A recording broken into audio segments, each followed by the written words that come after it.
PSI sebut Prabowo menyesal pernah didukung umat Islam, sungguh menyakitkan.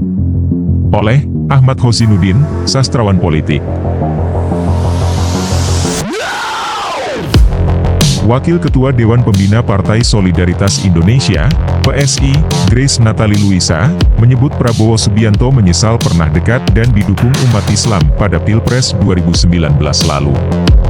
Dalam video yang beredar viral, Grace menjawab pertanyaan terkait Prabowo yang dulu didukung kelompok intoleran saat Pilpres 2019. Penyebutan kelompok intoleran pendukung Prabowo di Pilpres 2019 lalu, tidak lepas dari tuduhan yang dialamatkan kepada umat Islam. Sebab, pada Pilpres 2019, Prabowo didukung umat Islam berdasarkan hasil Istimewa Ulama II, yang diselenggarakan di Hotel Grand Cempaka Jakarta Minggu, 16 September 2019. Sikap politik Prabowo, sebagaimana disampaikan oleh Grace ini, jelas sangat menyakiti umat Islam. Pasalnya, dalam Pilpres 2019 lalu, umat Islam sudah habis-habisan mendukung Prabowo. Kalau mau hitung-hitungan, umat Islamlah yang paling menyesal pernah mendukung Prabowo. Mengingat, setelah didukung dan kalah, ternyata Prabowo malah bersekutu dengan kubu lawan, menjadi bagian dari koalisi Jokowi. Hanya saja ada hikmah besar yang dapat diperoleh dari statement Grace, yang tentunya harus disikapi oleh umat Islam secara ksatria. Pertama, Prabowo menyesal pernah didukung berdasarkan hasil Istimewa Ulama umat Islam.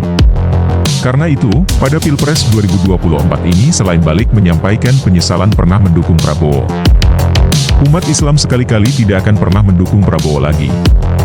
Kedua, narasi politik kaum intoleran dan politik identitas sejatinya diarahkan kepada umat Islam. Karena itu, umat Islam harus bersatu untuk melawan tuduhan intoleran ini, dengan memastikan agar partai-partai yang berkoar-koar menyampaikan politik intoleran dan politik identitas, agar dipastikan kalah dalam pemilu 2024. Ketiga, umat Islam khususnya para ulama, harus berhati-hati, agar tidak lagi memberikan rekomendasi preferensi politik kepada Prabowo, atau politisi lainnya, yang tidak ramah kepada Islam. Jangan sampai, dukungan politik yang keliru pada Prabowo akan terulang pada Pilpres 2024. Keempat, karena PSI terbuka menyerang politik Islam, maka umat Islam juga harus terbuka menghadapi PSI, dan seluruh partai yang anti-Islam. Umat Islam tidak boleh jatuh dua kali pada lubang yang sama. Biarlah Prabowo menjadi bagian dari masa lalu, yang dapat dijadikan bahan muhasabah bagi masa depan. Umat Islam tidak boleh lagi terkecoh oleh figur dan sosok. Umat Islam wajib memastikan, perjuangan dan pengorbanan itu hanya dan bagi syariat Islam. Bukan dipersembahkan kepada tokoh atau figur tertentu.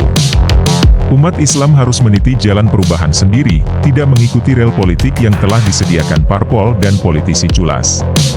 Saatnya, umat Islam berdikari dengan menjadikan dakwah sebagai satu-satunya jalan, untuk mencapai kemuliaan, menuju izul Islam wal Muslimin. Allahu Akbar.